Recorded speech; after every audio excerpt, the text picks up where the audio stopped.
Bismillahirrahmanirrahim. Assalamu alaikum dear students. How are you all? Hope you all are fine and doing well. Today we are going to discuss cell membrane and other non-organelle structure. ठीक है जी, आज की class में हम discuss करेंगे cell membrane को। जैसा कि हमने लास्ट क्लास में डिस्कस किया था सेल वॉल को, और हमने बताया था कि cell wall is only present in plant cell, fungi, algae and some protist, but cell membrane is present in all living cells. Cell membrane जो होती है ये कहाँ प्रेजेंट होती है? ऑल सेल्स में पाई जाती है। सबसे पहले हम इसकी लोकेशन को डिस्कस करेंगे। इन एनिमल्स, एनिमल्स में ये कहाँ पाई जाती है? It is present on the outer most boundary of the animal cell. ये आउटर मोस्ट लेयर होती है कहाँ पे? एनिमल सेल में। जबकि प्लांट सेल में ये सेल वॉल के बाद प्रेजेंट होती है। ठीक है जी।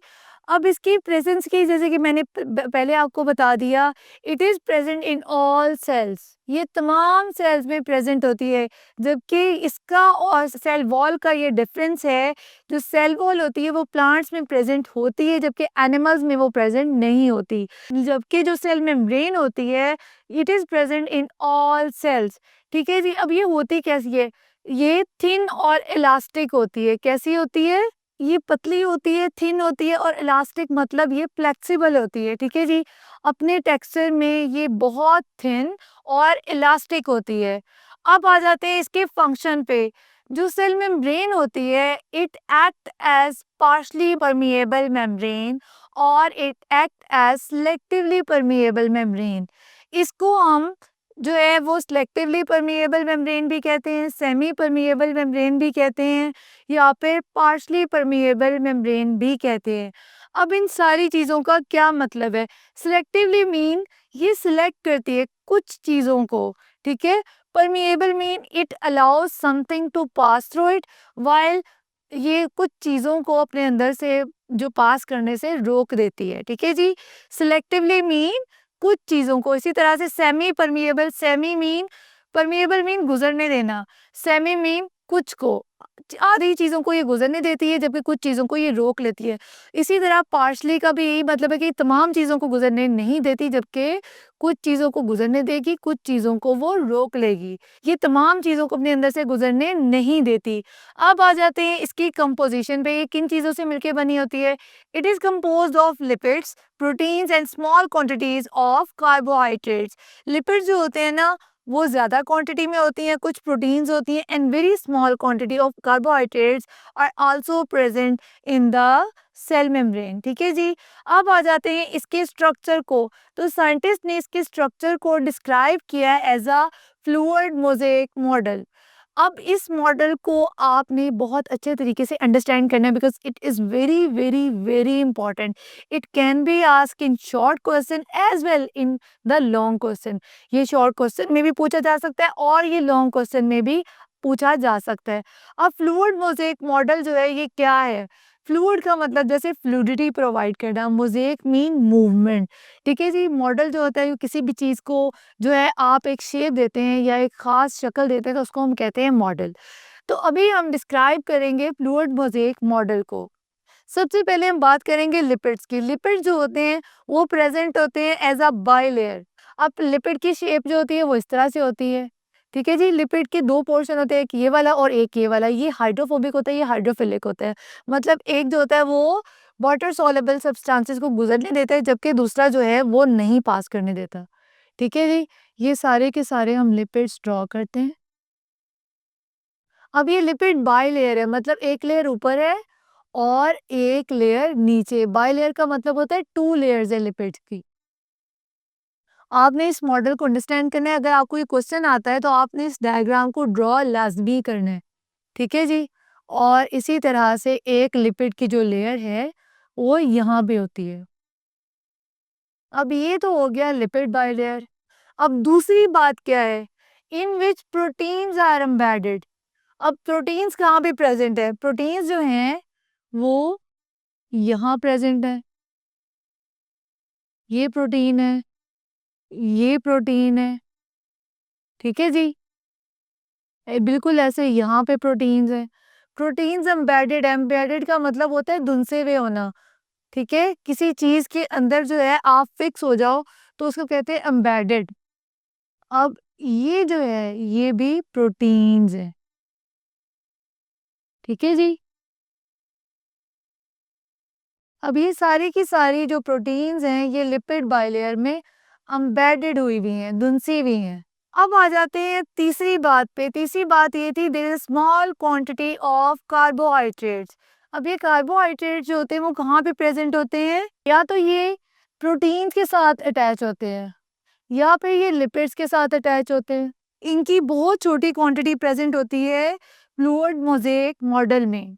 अब वो कार्बोहाइड्रेट जो प्रोटीन्स के साथ अटैच होते हैं उन्हें हम कहते हैं ग्लाइकोप्रोटीन। क्योंकि कार्बोहाइड्रेट्स को इस लेयर में रहने के लिए ज़रूरी है कि वो किसी चीज़ के साथ जॉइन हो सके रहे। सो वो किसके साथ जॉइन होंगे? या तो वो प्रोटीन के साथ अटैच होंगे जिसको हम कहेंगे ग्लाइकोप्रोटीन, या फिर वो लिपिड्स के साथ अटैच होंगे जिसको हम कहेंगे ग्लाइकोलिपिड्स।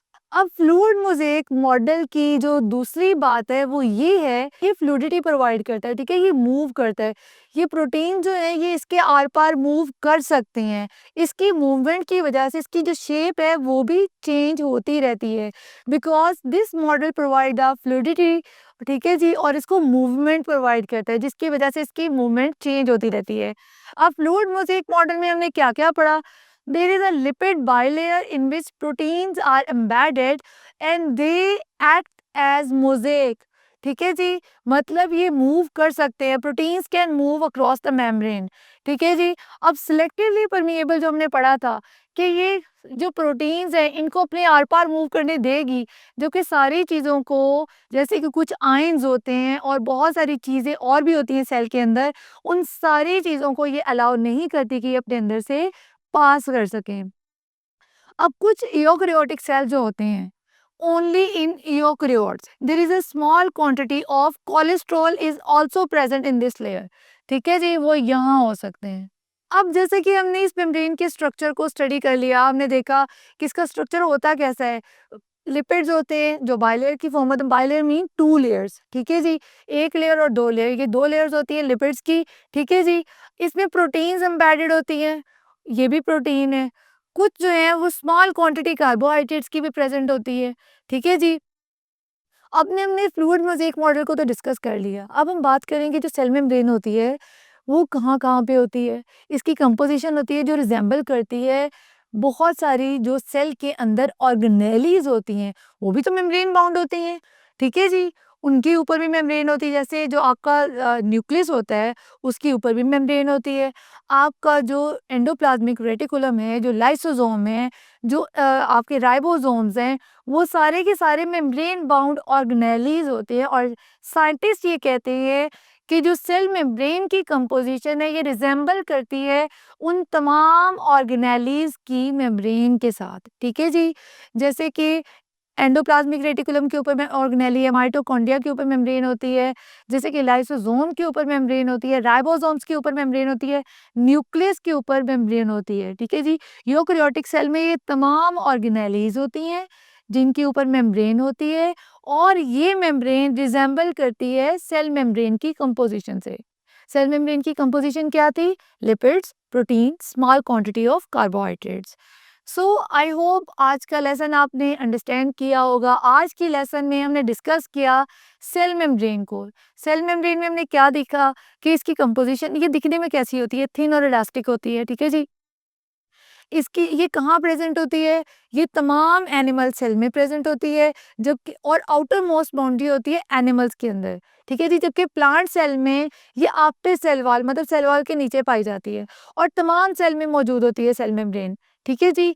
फिर हमने इसकी फंक्शन की बात की कि सिलेक्टिवली परमिएबल होता है, मतलब कुछ चीज़ों को अलाउ करता है कि अपने इसके अंदर से पास कर सकें, कुछ चीज़ों को अपने अंदर से गुजरने नहीं देती।